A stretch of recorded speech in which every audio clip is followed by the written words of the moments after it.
우린 지난주에 우리는 찐 할례파에 대해서 우리가 잠깐 살펴봤습니다. 찐 할례파는 자기 몸에 할례 자국이 있는가 없는가가 아니라 마음에 할례 자국이 있는 사람들을 찐 할례파라고 하나님께서는 이미 구약 시대에도 말씀하셨고 바울이 그렇게 이야기하는 거죠. 우리가 진짜 찐 할례파다.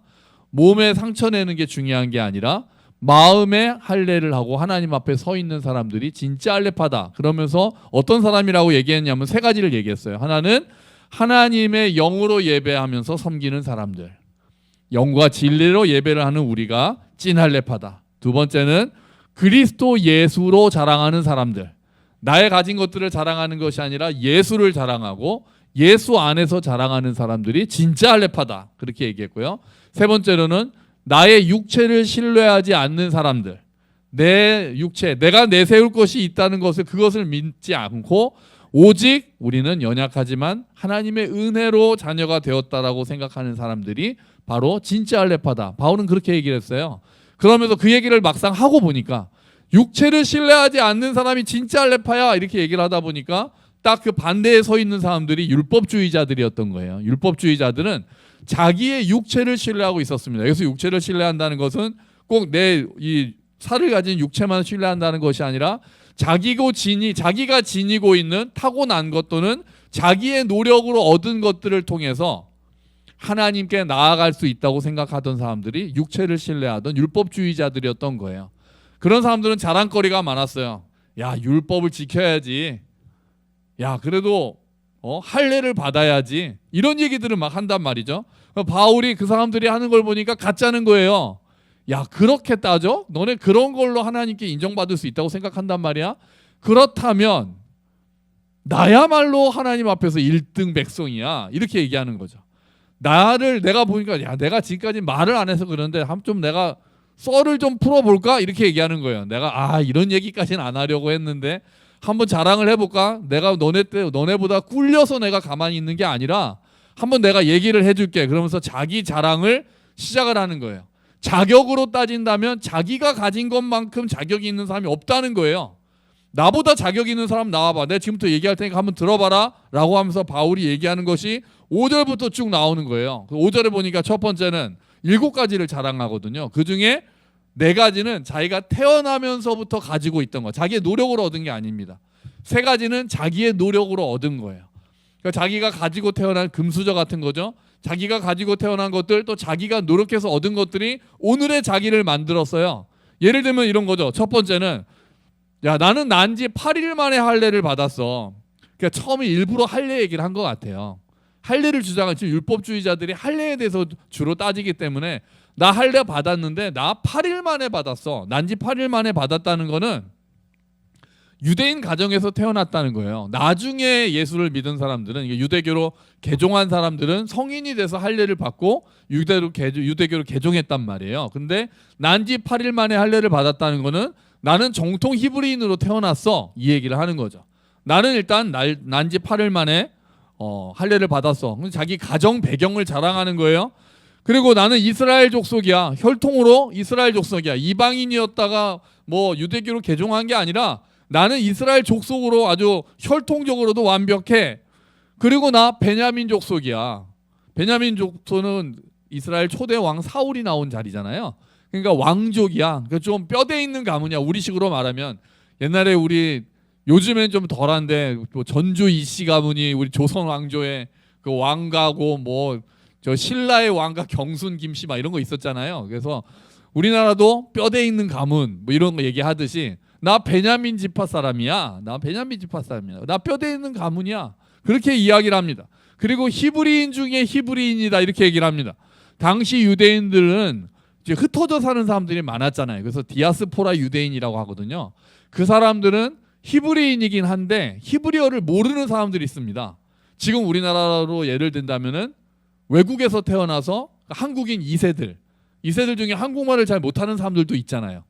잘하면서 한국말 잊어버리고 훨씬 영어가 더 능숙하고 아예 한국말을 못하는 2세, 3세도 있을 수 있잖아요.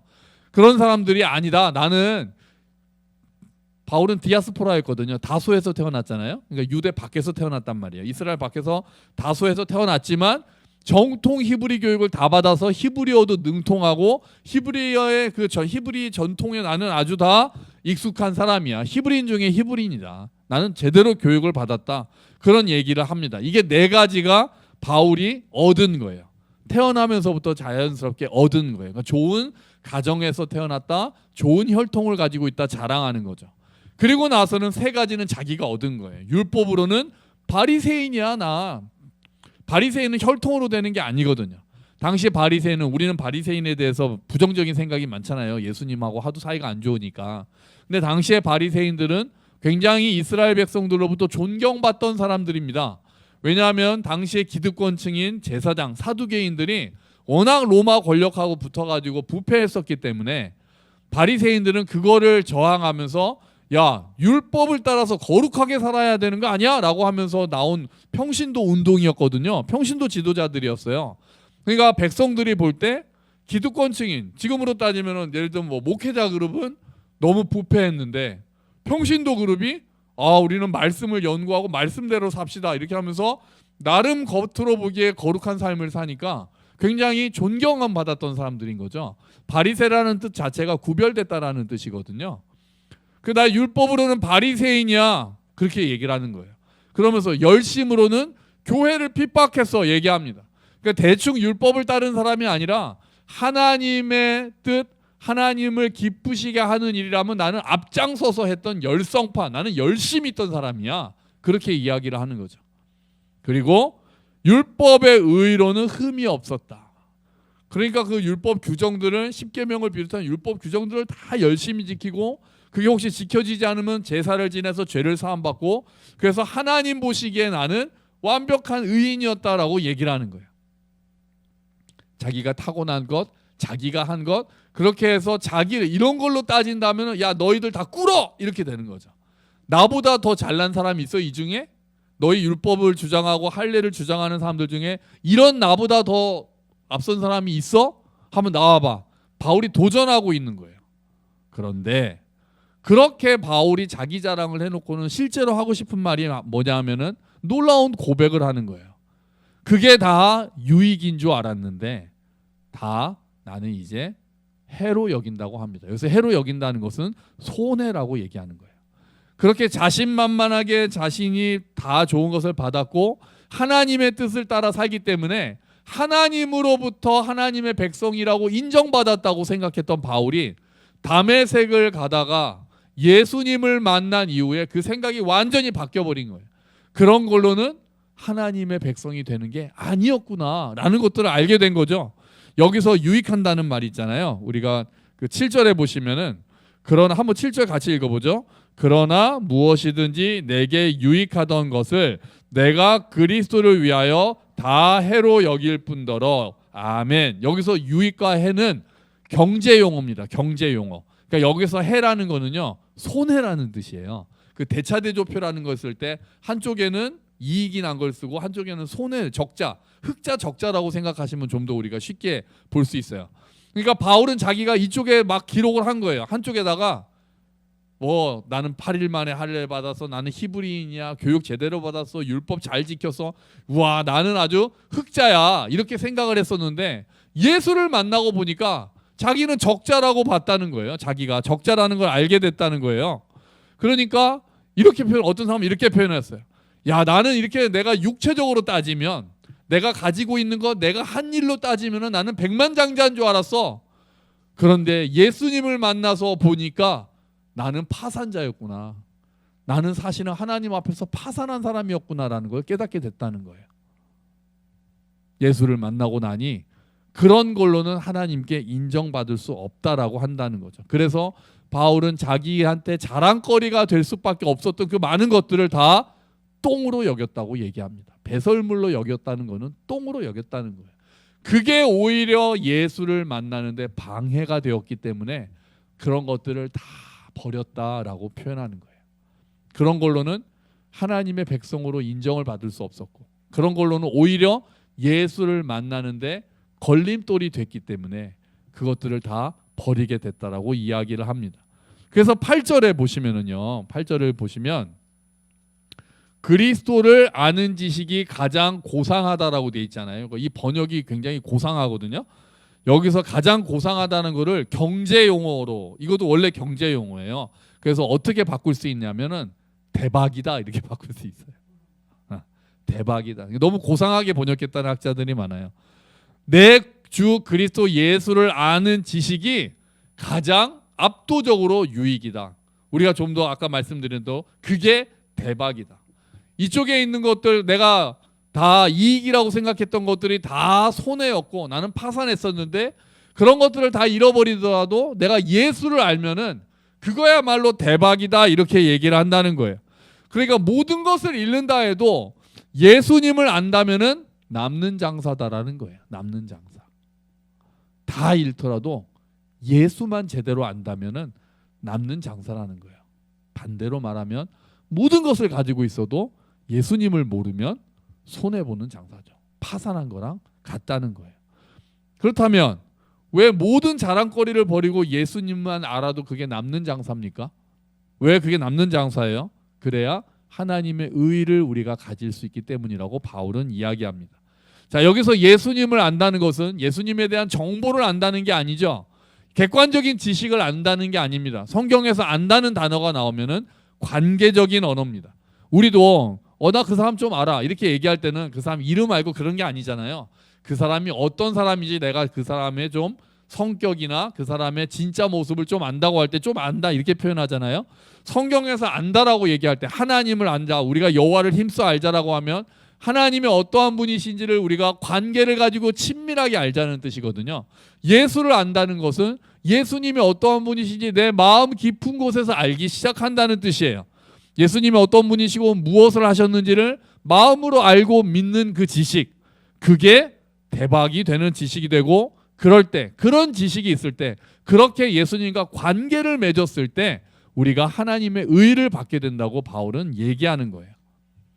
여러분, 어떤 인생이든지 피할 수 없는 질문이 있습니다. 어떤 건 질문입니까? 하나님 앞에서 당신은 의인입니까? 하는 질문이에요. 모든 사람이 결국 한 번은 들어야 되는 질문입니다. 지금 듣든지 아니면 하나님 앞에 가서 듣든지 그럴 거예요. 누가 하나님 앞에서 의롭다고, 누가 하나님 앞에서 의인이라고 얘기할 수 있습니까? 왜냐하면 의인들이 영생을 상속받거든요. 의인들이 영생을 받잖아요. 그럼 누가 의인인가가 중요해지는 거잖아요. 성경에서 말하는 의인은 어떤 의인입니까? 성경에서 말하는 의인이 죄를 하나도 안 짓는 사람인가요?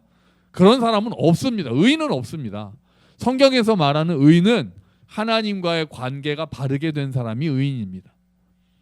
우리가 여전히 연약하지만 하나님과의 관계가 바로 서 있다면, 하나님이 나의 주인이라고 고백하고 내가 하나님을 믿고 의지하는 삶을 산다면 우리가 때로 넘어지더라도 우리는 여전히 의인이라고 하나님께 인정받는 자들이 되는 거예요. 그래서 어떤 사람이 그러면 하나님 앞에 의인이 되느냐? 바울은 뭐라고 얘기합니까? 율법에서 난 것이 아닙니다. 9절입니다. 우리 9절은 다시 한번 읽어볼까요? 그 안에서 발견되려 함이니 내가 가진 의는 율법에서 난 것이 아니요 오직 그리스도를 믿음으로 말미암은 것이니 곧 믿음으로 하나님께로부터 난 의라. 아멘. 여기서 의가 나왔잖아요. 율법으로. 그 전에는 자기가 난지 8일 만에 할례를 받고 열심히 율법을 지키고 교육을 받고 그렇게 함으로써 하나님의 의를 받는 줄로 생각했다는 거예요, 바울이. 그런데 그게 아니구나. 율법으로는 내가 의를 얻을 수가 없구나. 그럼 율법의 역할은 뭡니까? 그걸 깨닫게 하는 거예요. 율법으로는 의를 얻을 수 없다는 그 한계를 우리에게 깨닫게 하는 게 율법의 역할이에요. 율법을 지킬 수 없다는 걸 알게 되는 게 역설적인 역할이에요. 율법이 나빠서가 아니라 우리가 죄인이기 때문에 율법을 다 지킬 수 없다는 걸 알고 다른 의를 구하게 되는 거예요. 그 의가 또 다른 의가 하늘로부터 나타났으니 그것이 바로 예수 그리스도로 말미암는 의다. 바울은 그 이야기를 로마서에서도 하고 빌립보서에서도 다시 이야기하는 겁니다. 여러분, 그래서 우리는 이제 율법을 통해서는 의를 얻을 수 없다는 것을 알고 다른 의인이 되기를 꿈꾸기 시작하는 거예요. 소망하기 시작하는 거예요. 그럼 그 다른 의인은 어떻게 되는 겁니까? 예수를 믿을 때 의인이 되는 줄로 믿습니다. 예수님을 통해서만 우리가 의인이 될 수 있다는 거예요. 예수님께서 율법의 요구를 다 이루시고 율법을 지키지 못하는 자들이 받아야 되는 형벌까지 다 받으시고 이루셨기 때문에 그 예수를 믿는 자는 이제 하나님의 의를 덧입게 된다는 거예요. 그래서 구원은 뭘로 받는 거예요? 은혜로 받는 겁니다. 그래서 구원은 은혜로 받는다는 거예요. 나의 노력으로 받는 것 아니고, 나의 공로로 받는 거 아니고, 나의 자격으로 받는 것 아니고, 자격이 없다는 게 너무 중요한 겁니다. 우리는 구원받을 자격은 없는 사람들이었어요. 그런데 예수님께서 자격 없는 자들을 위해서 다 이루셨고, 그것을 믿는 자들이 이제 하나님의 자녀가 되고 하나님의 백성이 되고 의인이 되었다라고 바울은 이야기하고 있는 거예요. 그러니까 우리가 해야 될 일은 선물을 받는 겁니다. 믿음으로 그 선물을 받는 거예요. 하시는 일을 해야 되는 일은 예수님이 다 하셨고, 바울이 그걸 깨달은 거예요. 열심히 율법을 지키고 막 교회를 핍박하고 다녔는데 예수를 만나고 보니, 야, 내가 할 일이 없었구나. 예수님이 다 하셨고 나는 그 선물을 받으면 되는구나. 그 의의 선물을 받으면 되는구나. 바울이 그렇게 다시 한번 고백하고 있는 겁니다. 그리고 바울은 그렇게 얘기하는 거예요. 내가 그리스도를 얻고 그 안에서 발견된다. 왜냐하면 예수님을 믿는다는 것은, 구원을 받는다는 것은 예수님과 연합했기 때문에 그래요. 내가 주 안에 있고 주님이 내 안에 계시니까 나는 이제 그리스도 안에서 발견된다라고 이야기하는 거예요. 여러분, 우리는 그리스도 안에서 발견됩니다. 뭐 명예의 자리, 부의 자리에 거기서 우리 발견되지 않을 수 있습니다. 하지만 우리는 하나님이 보실 때 예수 안에서 발견되는 자들이에요. 그래서 예수님이 이 안에 너 있다 말씀하신다고 제가 전에 말씀드렸잖아요. 우리 모두 그리스도 안에 있는 자들이거든요. 그래서 우리는 그 안에서 발견된다는 거예요. 바울은 그렇게 이야기합니다.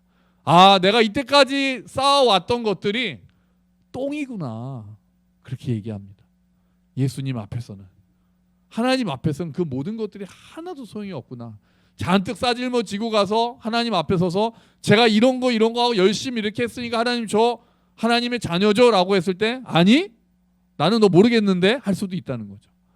우리의 선행, 우리의 공로가 아니라 예수가 다 했으니 그 예수 안에 네가 있느냐? 천국에서의 질문은 그거인 거죠. 그럴 때 우리가 주님 저는 아무것도 할 수 없고, 주님 저는 너무나도 부족하지만 나를 위해 죽고 나를 위해 다시 사신 예수 그리스도를 믿습니다라고 고백했을 때 우리가 예수님 안에서 발견된다는 거예요. 그 의가 하나님으로부터 난 의고 그 의가 믿음으로 말미암는 의라고 바울은 여기서 다시 한번 이야기하는 겁니다. 여러분, 세상에서는 명예도 중요하죠. 돈도 필요합니다. 당연히 그렇습니다. 하지만 가장 중요한 것, 주님 앞에서 중요한 것은 우리가 예수 안에서 발견되는가. 그게 가장 중요합니다. 그게 핵심입니다. 그게 영생을 얻는 비결입니다. 그리고 예수 안에서만 발견될 수 있다면 설사 모든 것을 다 가지지 못한다 해도 우리의 인생을 돌아봤을 때 야, 난 이렇게 돈도 별로 못 벌었고 명예도 별로 없고 건강하지도 못하고 내가 친구도 별로 없고 내가 뭐 높은 자리에 올라가지도 못했다 하더라도 우리가 예수를 믿고 예수 안에서 발견된다면 우리는 인생에 있어서 남는 장사를 한 겁니다. 우린 다 흑자인 거예요. 예수 안에 있으면. 우리가 어떤 삶을 살았던지 간에 예수 안에만 있으면 남는 장사를 한 사람들이 바로 우리들인 것입니다. 여러분, 예수님을 믿는 우리 모두 남는 장사를 하고 있는 줄로 믿습니다. 장사를 하신 분들 계시잖아요. 그 남는 장사하는 게 쉬운 일이 아니잖아요. 요즘에 또 자영업자들 또 얼마나 요즘은 더 많이 힘듭니까? 지금 우리 1층 중국집도 지금 집이 안 들어오고 있잖아요. 언제 들어올지 모르겠어요. 근데 우리는 어쨌든 앉아서 예배드리면서 남는 장사를 하고 있는 사람들인 거예요. 영혼에 있어서는 남는 장사를 합니다. 아니, 남는 장사 정도로 한 게 아니죠. 아까 뭐라고 말씀드렸어요? 예수 믿는 것은 뭐다? 대박이다. 우리는 대박친 사람들이에요. 내 인생에서 예수를 알게 된 것은 대박인 거예요. 그 마음으로 우리는 예수를 알고 있으니 대박을 한 사람들이구나, 대박친 사람들이구나 우리가 알아야 합니다. 하나님의 은혜로 우리는 의인이 되었습니다.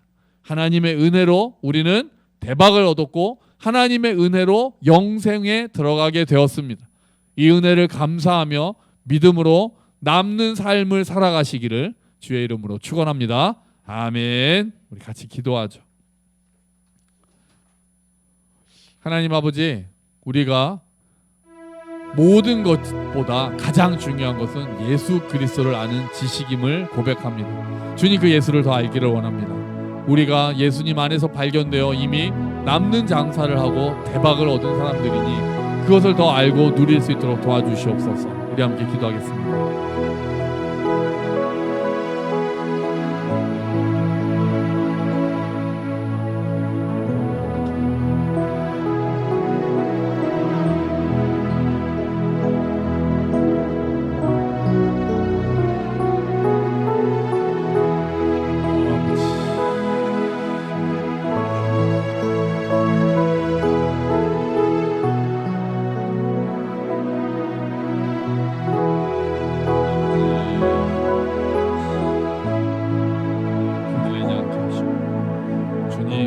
내 인생이 어떻든 주님 앞에 섰을 때 은혜로 돌아보면 주님, 저는 없는 장사를 했습니다.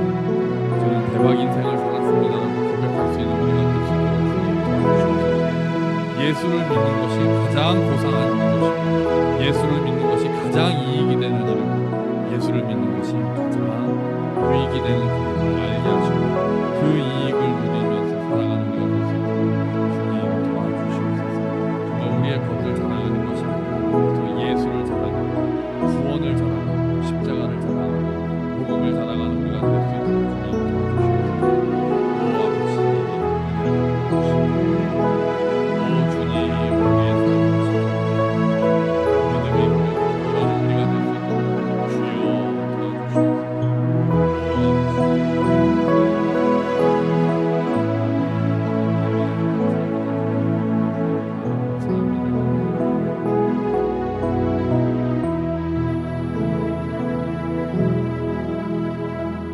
하나님 아버지, 우리 인생을 대박나게 하셔서 감사합니다. 정말 자격 없는 우리가 하나님 은혜로 예수님 안에서 발견되어 영생을 얻고 하나님의 자녀가 되고 백성이 되었으니 감사합니다. 정말 내가 무엇을 얻지 못한다 할지라도 내 인생 가운데 우리가 돈도 많지 않고 명예도 얻지 못하고 정말 우리가 가진 것들도 많이 없다 할지라도 우리가 예수를 얻은 것만으로, 예수 안에서 발견되는 것만으로 정말 대박 인생임을 기억하고 하나님 앞에서 그것을 감사하며 누리는 우리가 될 수 있도록 주님 도와주시옵소서. 주님, 무엇이든지 간에 주님 안에서 누리기를 기도합니다. 우리가 뭐든지 간에 주님을 가장 높이며 주님께서 주시는 은혜 가운데 살아가는 것을 알고 감사하며 사는 인생이 될 수 있도록 주님 도와주시옵소서. 예수 그리스도의 이름으로 기도합니다. 아멘.